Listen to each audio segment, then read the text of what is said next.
Assalamualaikum warahmatullahi wabarakatuh. Na'udzu billahi minasyaitonir rajim. Bismillahirrahmanirrahim. Alhamdulillahil wahidil ahad, alladzi lam yalid wa lam yulad wa lam yakul lahu kufuwan ahad. Allahumma shalli wa sallim wa barik ala sayyidina wa nabiyyina wa habibina wa qurrati a'yunina wa maulana Muhammad wa ala alihi wa ashabihi sadatil ibad wa ba'd.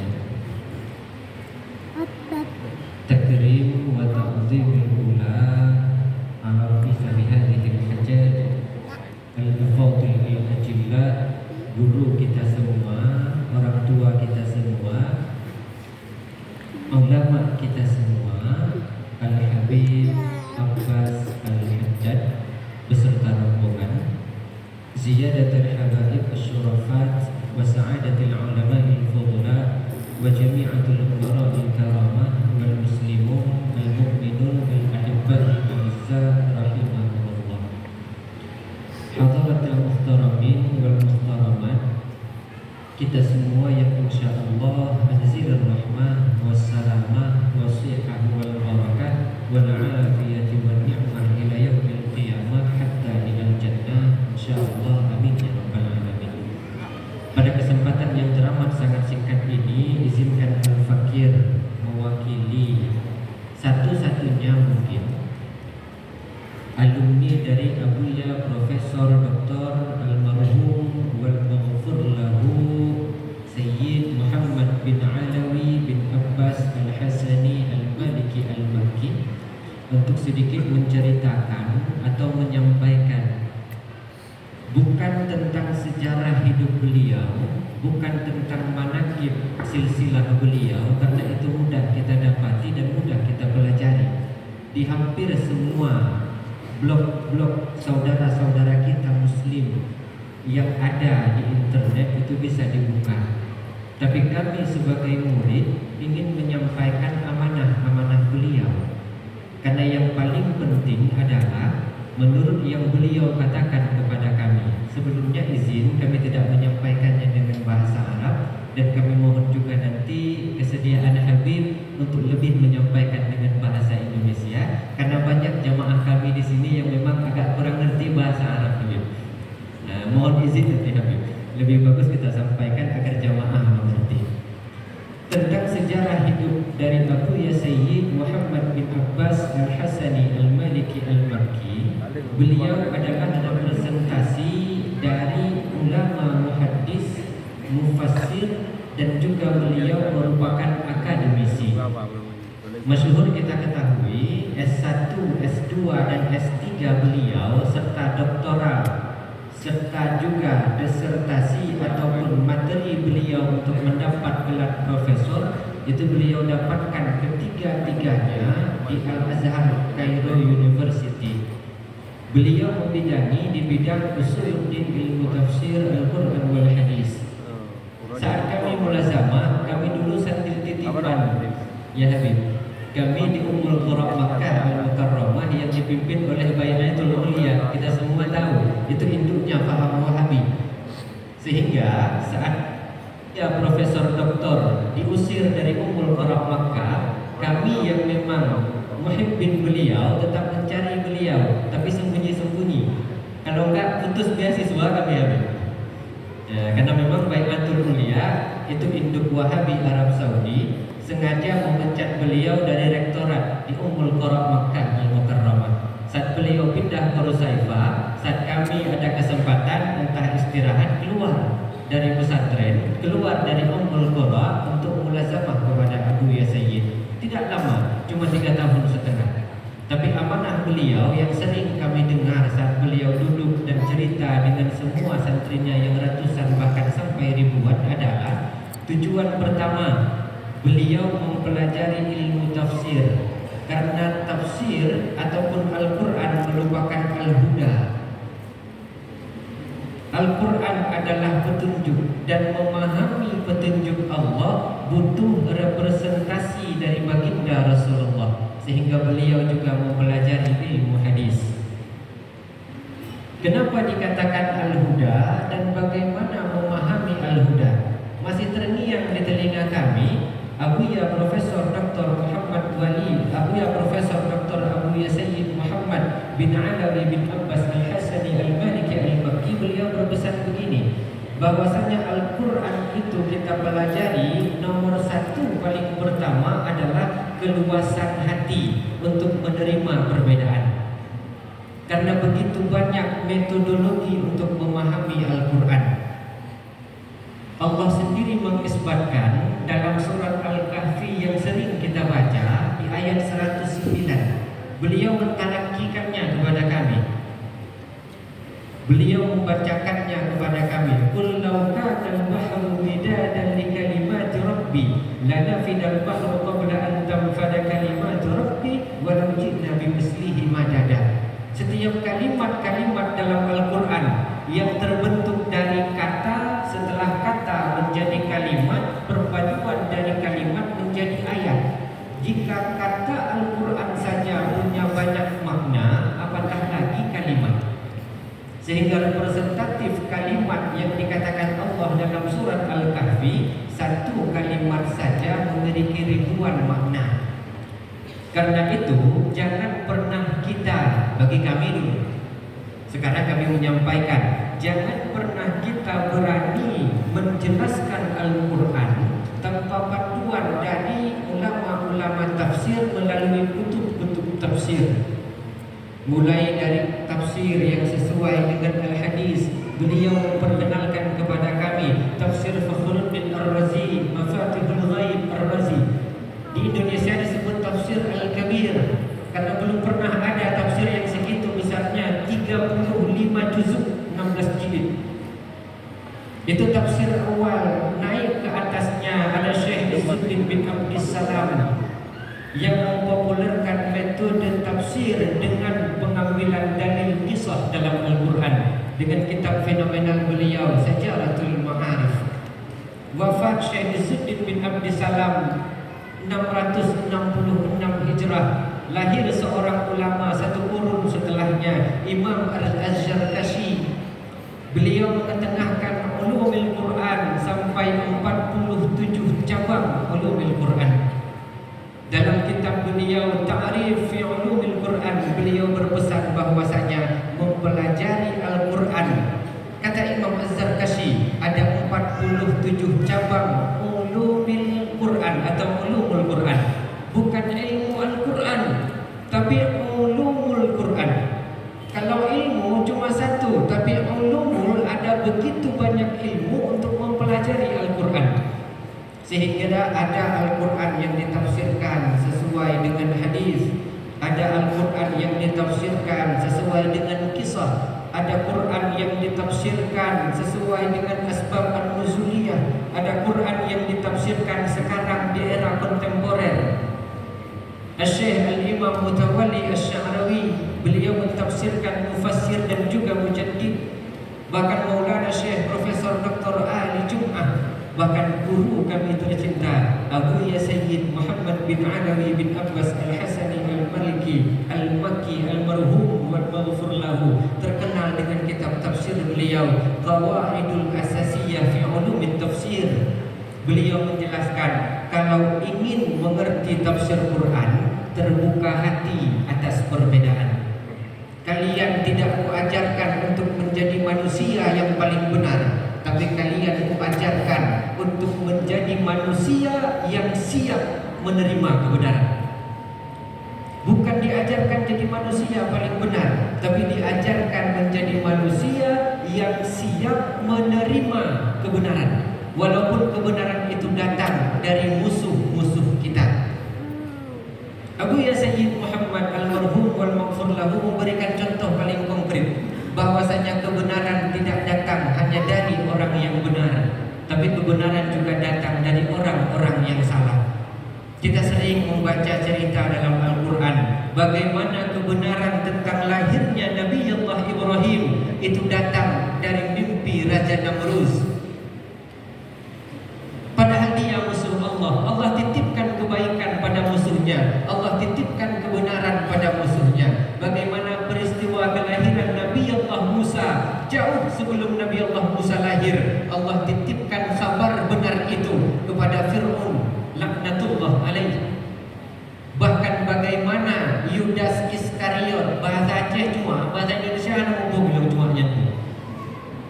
Nah yang untuk bahasa Indonesia cuma. Maaf Bib, kami pakai bahasa Sanskerta kuno Bib ya. Yudas Iskariot, orang yang membelot menyimpang dari ajaran Nabi Allah Isa yang berkata, Ana Yudas, Ana Yudas, Ana Yudas. Musa yarfa' ilallah. Musa diangkat oleh Allah. Kebenaran Nabi Isa diangkat oleh Allah ke langit juga datang dari Yudas yang disalib. Dia cuma yang memberikan kabar tentang Nabi Isa sehingga Nabi Isa ditangkap. Bahkan masyhur pada sejarah Nabi kita baginda Rasulullah Muhammad sallallahu alaihi wasallam, yang pertama kali tahu beliau Nabi siapa? Bahira. Dia Yahudi, bukan Muslim. Sehingga apabila kebenaran itu datang, amanah dari Profesor Dr. Abuya Sayyid Muhammad bin Alawi, kalian bukan kudidik jadi orang paling benar, tapi kalian kudidik jadi orang yang mampu menerima kebenaran walaupun dari musuh-musuh kalian. Betapa banyak kita sekarang kebenaran datang dari musuh kita tolak. Cuma karena kita berpaham pada satu pemahaman, kita berani berkata pemahaman yang lain salah. Satu amanah beliau, jadi manusia jangan yang paling benar, tapi jadi manusia yang siap menerima kebenaran. Dua saja, insyaallah selesai waktunya. Pesan beliau yang kedua, kalian akan terjun ke masyarakat insyaallah sebagai mujaddid yang memperbarui, sehingga jika kalian mempelajari ilmu Al-Quran, ilmu hadis, ulumul Quran, ulumul hadis, dan juga fikih, jangan lupa kalian mengupdate fikih. Karena Abuya As-Sayyid juga adalah mujaddid. Kami bertanya, wahai Syekh, ya Fadilatul Syekh, wahai Abuya, bagaimana kami mengupdate fikih? Apakah fikih bisa diupdate? Kemudian beliau meruntutkan kitab yang konon katanya ditulis langsung oleh Imam Syafi'i. Sedikit respon, sedikit reaksi, dia tidak ditulis oleh Imam Syafi'i. Jadi kalau ada ustaz atau tengku yang bilang kitab ditulis langsung Imam Syafi'i, gak ngerti sejarah Imam Syafi'i. Kitab tidak ditulis oleh Imam Syafi'i. Bukti paling konkret, saat kita membaca kitab masih ada kalimat qala Imam Syafi'i, telah berkata imam kami Syafi'i. Bayangkan kalau Syafi'i yang nulis, berarti ada Syafi'i kedua yang lain.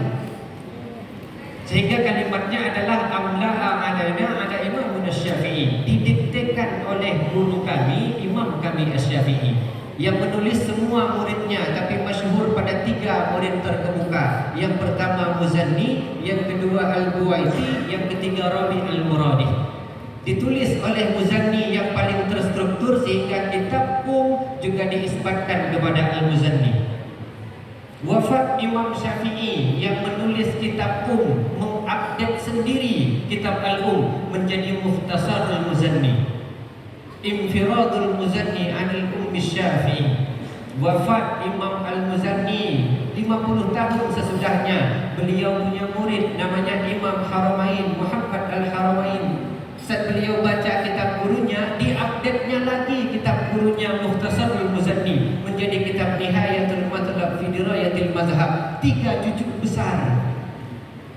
Wafat Imam Haramain, dengan kitab Nihayatul Matlab fi Dirayatil Mazhab muncul guru beliau Abu Hamid bin Muhammad bin Ahmad bin Muhammad Ad-Dusi Asy-Syafi'i Al-Mal. Beliau berkata apa? Saat beliau membaca kitab gurunya, diupdate-nya lagi. Baru 23 tahun meninggal guru, kitab guru diupdate menjadi 3 kitab terkemuka. Jadi induk usul fikih madhab Syafi'i, Al-Basit, Wal-Wasit, Wal-Wajiz. Wafat Imam Abu Hamid bin Muhammad Al-Ghazali 200 tahun sesudahnya muncul ulama yang kita panggil dengan sebutan Imamul Akbar, imam yang besar, Al-Imam Ar-Rafi'i. Beliau mentakhrij, mengeluarkan, mengupdate lagi kitab Al-Basit wal Wasit wal Wajiz menjadi satu kitab dengan 17 jilid besar. Nama kitabnya apa? Kitabnya bernama Muharrar Imam Ar-Rafi'i. Bayangkan itu. Wafat Imam Ar-Rafi'i, 1 abad setelahnya datang seorang ulama mentakhrij lagi, mengupdate kitab Muharrar Imam Ar-Rafi'i menjadi kitab Minhajut Talibin Asy-Syaikh Al-Imam An-Nawawi. Belum wafat Imam Nawawi, beliau mengajarkan dari jalur berbeda tapi tidak berani. Namanya siapa? Ibnu Hajar Al-Asqalani. Beliau tidak mentakhrij kitab Minhajut Talibin An-Nawawi, beliau mengambil jalan untuk mentakhrij hadis menjadi kitab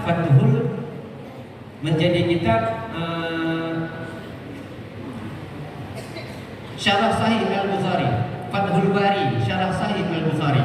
Tapi murid beliau, nama murid beliau adalah Asy-Syaikh Al-Imamul Islam, Asy-Syaikh Al-Imamul Islam Abi Yahya Zakaria Al-Ansari mentakhrij lagi kitab An-Nawawi, Minhajut Talibin menjadi kitab Manhajut Tullab. Cuma mengubah nama dari Minhajut Talibin jamak mudzakkar salim menjadi Manhajut Tullab jamak taksir. Hakikatnya cuma akal-akalan saja, tapi diubah beliau. Wafat Imam Abi Yahya Zakaria Al-Ansari, murid beliau bangun lagi, namanya Ibnu Hajar Al-Haytami.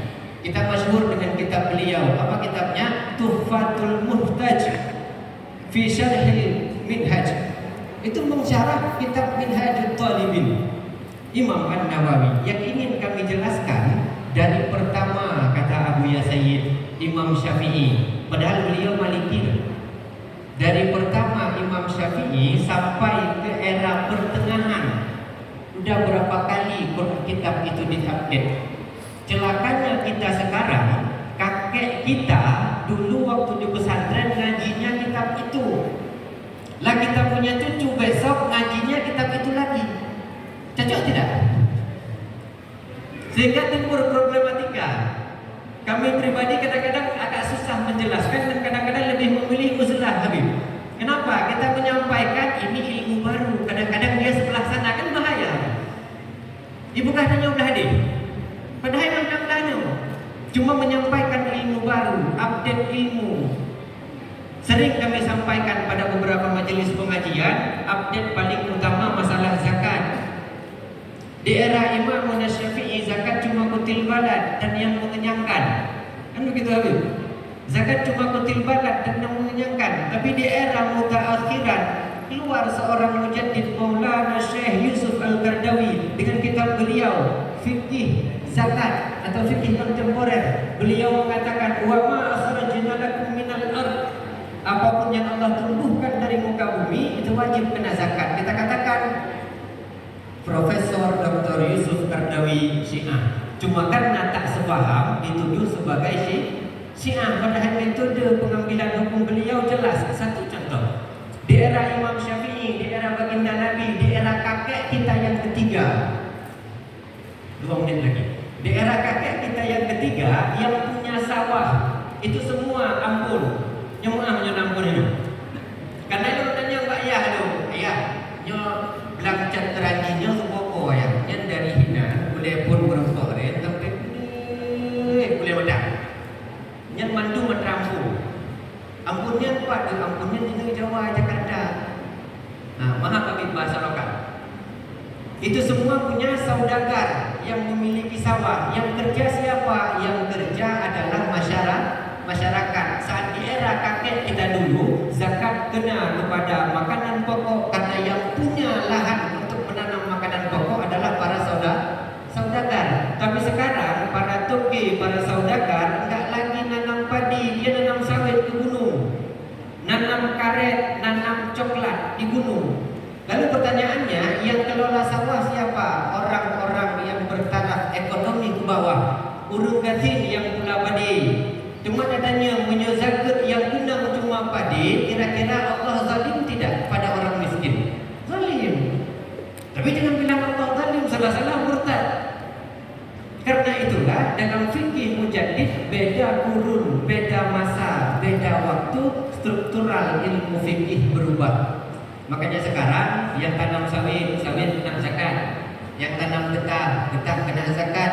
Yang tanam pinang, pinang kena zakat. Jangan lagi bantah mengatakan cuma padi kena zakat.